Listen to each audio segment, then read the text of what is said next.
안녕하세요. 따뜻한 미디어 교육을 지향하는 온미디어의 강사 이기종입니다. 저희 온미디어는 미디어를 조금 더 쉽고 현실적으로 다루기 위해서 시작하게 되었는데요. 많이 부족하더라도 잘 지켜봐 주시면 감사하겠습니다.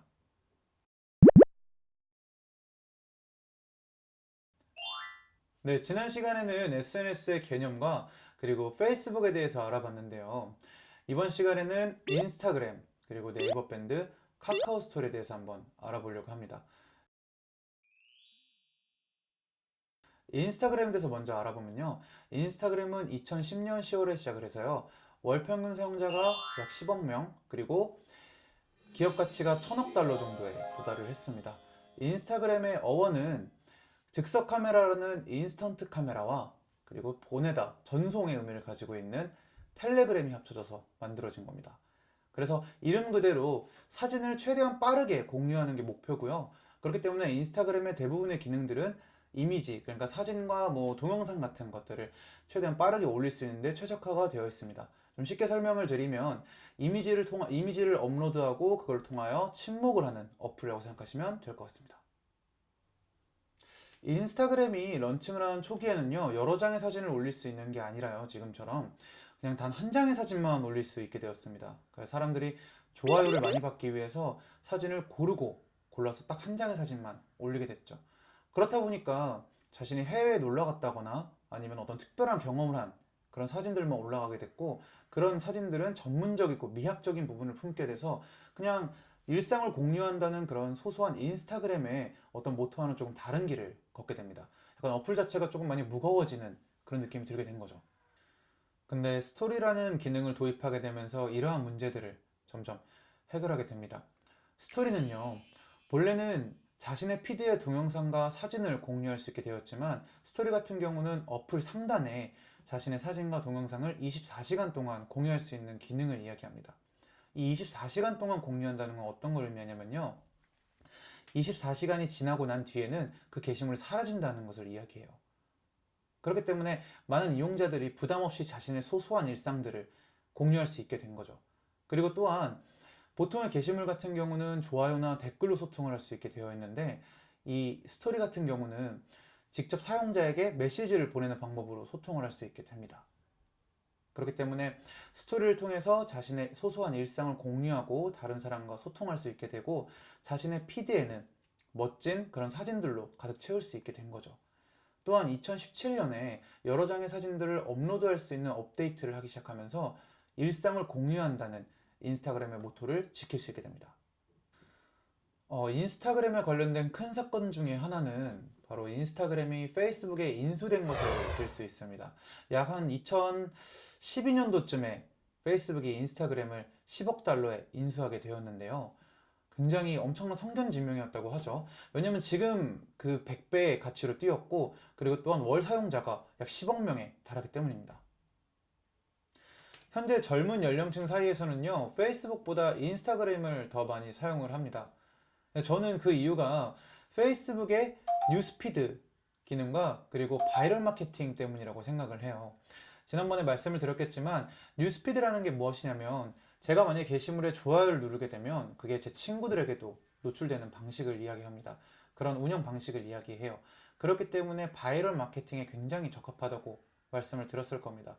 근데 이런 것들이 좀 점점 시간이 지나면서 과해지기 시작하고 피드들이 점점 광고들로 덮이게 됩니다. 근데 문제는 광고뿐만이 아니에요. 허위사실, 많이 그리고 들어보셨던 가짜뉴스 같은 것들로 굉장히 피드가 복잡해지고 어지럽히게 되죠. 근데 인스타그램 같은 경우는요, 내가 좋아요를 눌렀다고 해서 그것이 다른 사람들에게 공유되지 않고, 마찬가지로 다른 사람이, 내 친구가 좋아요를 눌렀다고 해서 그 게시물이 저한테 보이지 않습니다.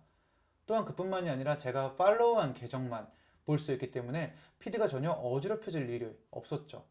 저는 지금 이 젊은 연령층에게 인스타그램이 굉장히 인기 많은 이유는 이런 피드 운영 차이에 있지 않을까 생각이 듭니다. 네, 인스타그램 하면 빼놓을 수 없는 기능 중에 하나가 바로 해시태그죠. 해시태그 같은 경우는 2007년에 트위터에서, 그리고 11년에 인스타그램, 그리고 13년에 페이스북에 도입이 됐는데요. 지금은 해시태그 하면 인스타그램, 인스타그램 하면 해시태그라고 생각할 정도로 굉장히 인스타그램 대표적인 그런 기능이죠. 해시태그의 기능은 바로 이런 샵 모양을 가지고 있습니다. IT 쪽 용어에서 해시는 모으다, 섞다 이런 의미를 가지고 있는데요. 말 그대로 해시태그는 이 해시태그가 기재된 게시물끼리 모으고 그리고 섞어주고 또 검색할 수 있는 기능을 가지고 있습니다. 쉽게 설명을 하면요. 보통은 포털 사이트에서 검색을 할 때는 여러 가지의 단어들을 조합해서 검색을 하게 됩니다. 예를 들어 미디어, 강사, 이기종 이 세 가지 단어를 검색해서 이제 조합을 해서 검색을 하게 되죠.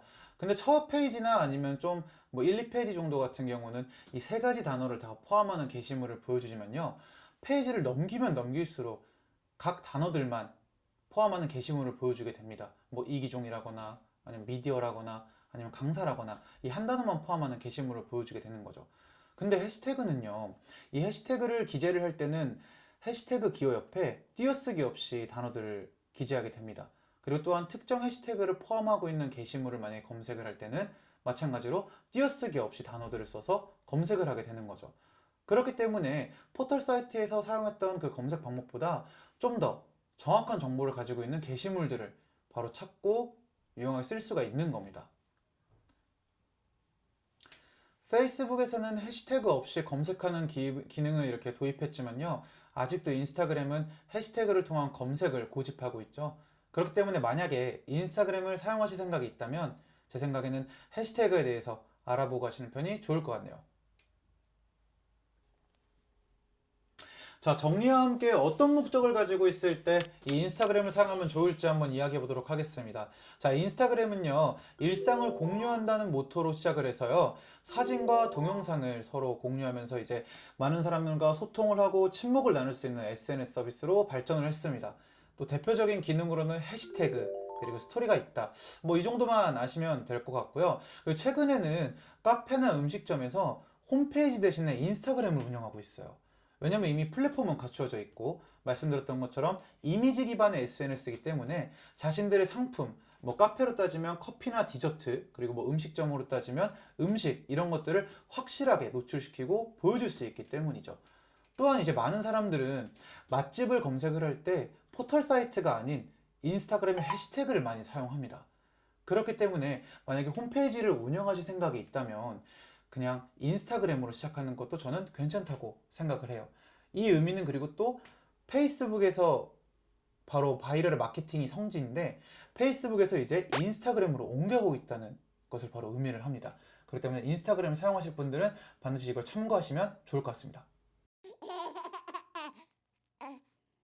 이 영상을 통해서 여러분들이 자신의 목적에 맞는 SNS를 사용하고 그리고 올바르게 활용할 수 있으면 좋을 것 같아요. 어디까지나 온미디어는 여러분들이 올바른 미디어의 소비자 그리고 미디어 제작자가 되기를 응원하고 바라겠습니다. 감사합니다.